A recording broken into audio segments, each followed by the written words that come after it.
Nous continuons avec la soustraction. Et donc cette fois-ci, on va aller un petit peu plus loin dans l'abstraction. On va s'éloigner du matériel des perles qui est très sensoriel, très concret. Et on va se rapprocher un petit peu plus de l'abstraction, de l'intellectualisation pure, avec un matériel qui est déjà plus représentatif, c'est-à-dire les timbres. Bon, ça, c'était la partie blabla théorique. Maintenant, regardez bien. Faut pas que je me trompe de sens parce que du coup, c'est à l'envers par rapport à moi pour que vous puissiez être à l'endroit à la maison. Dans ma boîte de timbres, j'ai des timbres comme ceci. Et cela représente des unités. Unités simples. Et là, fatalement, c'est 1. Si j'en prends un deuxième, ça vaut ensemble 2. Si j'en prends un troisième, ça vaut 3. C'est bien, il y en a qui suivent. Ensuite, dans la case suivante, nous trouvons des dizaines en bleu, comme toujours dans notre système de numération décimale. Les dizaines, donc 1 et un 0. Si j'en prends une, ça fait 10. Et si j'en prends 2, ça fait 2 dizaines, 20. Et si j'en prends 3, 3 dizaines, 30. Et si j'en prends 7, oui, 7 dizaines, 70. Décidément, vous suivez bien. Et si on va un petit peu plus loin, on a les centaines. Donc cette fois-ci, c'est un 1 et 2 zéros. En rouge, comme d'habitude pour les centaines. Donc si j'en prends une, ça fait 100. Mais si j'en prends 2, la question a 10 000 $. Si j'en prends 2, ça fait 200. 2 centaines, 200. Et si j'en prends 5, ça fait 500.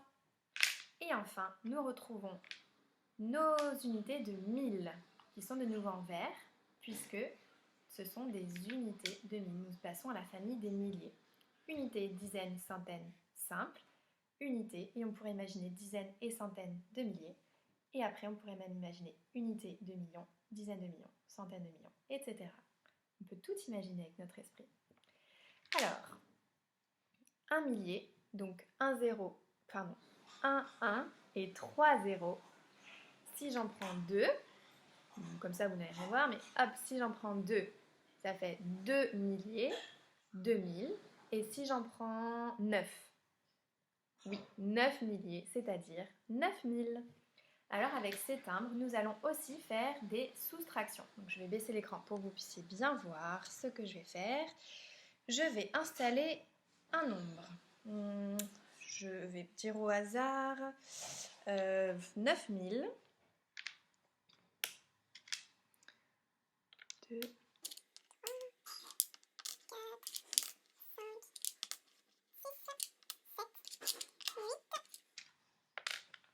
9000.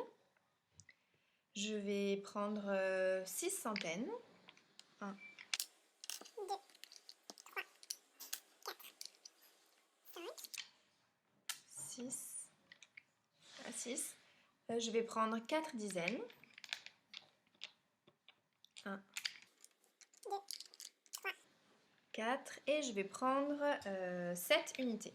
1, 2, 3, 4, 5, 6 et 7.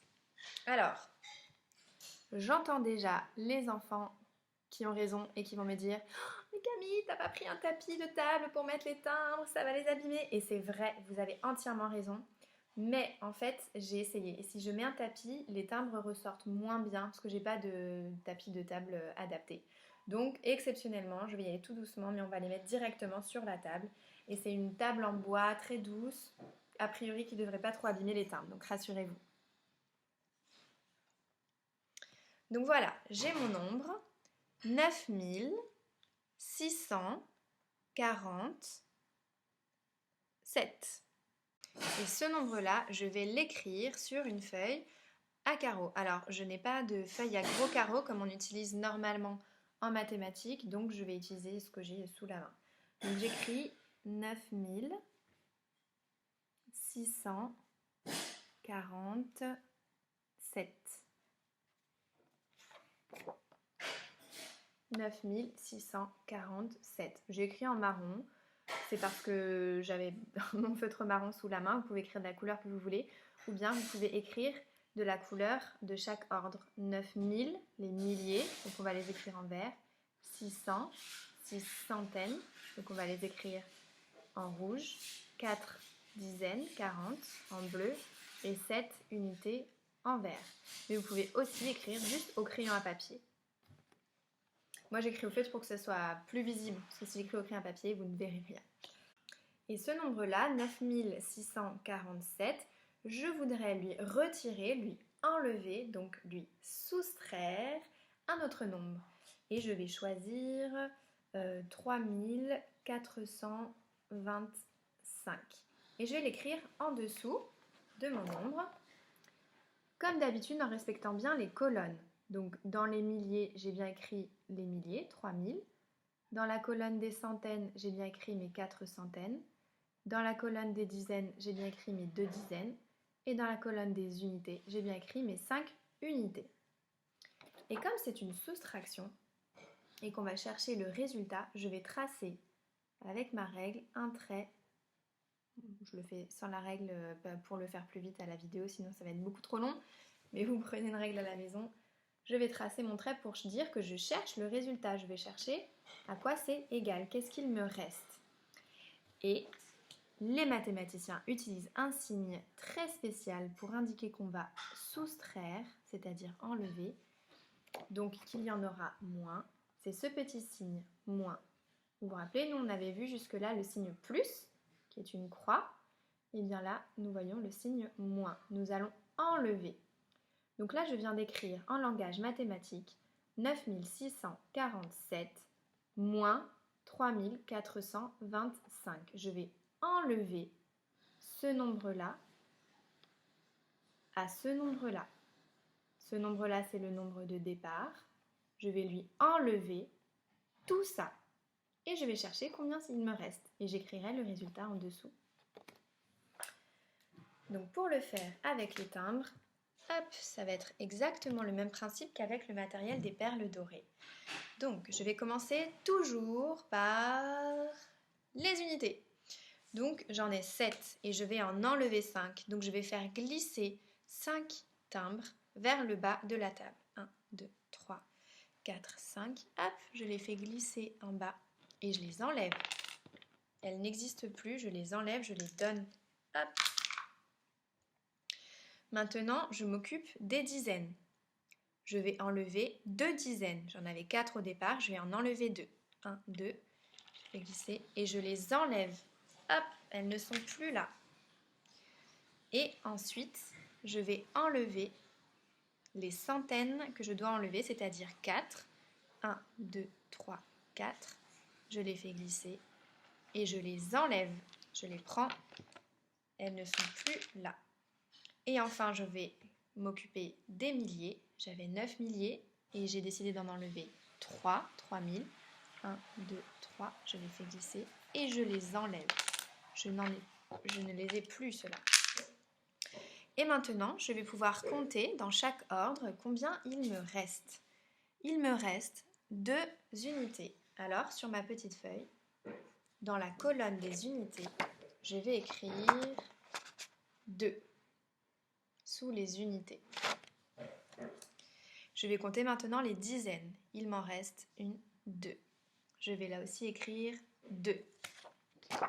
Sous les autres dizaines, dans la colonne des dizaines. Et je vais aussi écrire combien il me reste de centaines. Bah, décidément, il m'en reste 2. J'ai même pas fait exprès. Et je l'écris dans la colonne des centaines. Il m'en reste 2. Et enfin, je vais compter les milliers. 1, 2, 3, 4, 5, 6. Il me reste 6 milliers. Je l'écris sous les milliers, dans la colonne des milliers. Donc, je peux maintenant dire que 9647 moins 3425 est égal à 6222.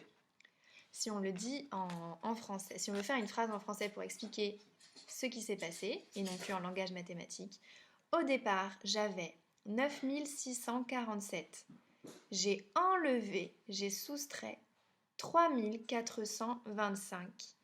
Il me reste 6222. Là encore, pour ceux que ça intéresse, parce que c'est difficile de pouvoir tout comprendre déjà d'un coup et en plus de ne pas pouvoir manipuler juste après, Pour ceux que ça intéresse, je vous enverrai un fichier qui permet d'avoir les timbres, donc le matériel que je viens d'utiliser, pardon, de pouvoir les découper et de pouvoir les manipuler pour faire des soustractions. Et sur le même principe, vous pouvez aussi vous amuser à faire des additions simplement en ajoutant les deux nombres. Au lieu de mettre un nombre et de retirer, là vous mettez un nombre, vous disposez un nombre avec les timbres et vous en rajoutez un deuxième et vous rajoutez tout ce qu'il y a dans une même colonne par ordre. Donc ça, comme ça, vous pourrez vous entraîner à la maison à faire des soustractions avec les timbres avant de pouvoir passer à l'étape supérieure, encore plus vers l'abstraction, où on utilise simplement le papier pour faire une soustraction comme celle-ci.